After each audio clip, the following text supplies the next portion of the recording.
what's up mga kadiskarte? Biyahe tayo papuntang Las Piñas. Rent tayo doon, home service tayo. 200 meters, 100 turn yung gagawin left onto natin. Let's go! In 100 meters, turn right onto Javier Bridge. Take the next right onto Javier Bridge.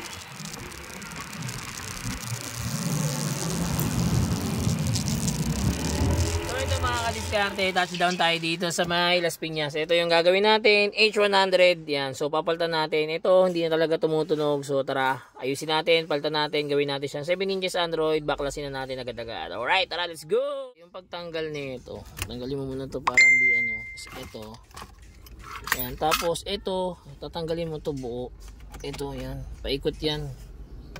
Hanggang dito tanggal yan para ma-remove mo yung wiring na tayo. Ayan, medyo nililinis din natin yung tag dito yung linya ni bossing kasi actually hindi na siya yung stock na stereo na medyo nagalaw na, kaya inaayos natin yung pinaka wiring niya. Okay, tara, balitaan ko kayo mamaya kung anong magiging. So ayan, tapos na tayo mag-install ng ating 7 inches Android dito sa H100. Kita nyo naman, swak na swak lang sa pinaka butas, diba?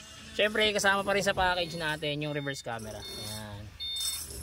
Tapos, itong in-avail ni bossing, may Apple CarPlay and Android Auto na yan. Sa mga gusto po mag-avail, drop message lang, direct message lang for better and faster transaction. Don't forget to like and follow na rin. Salamat, ingat, ride safe!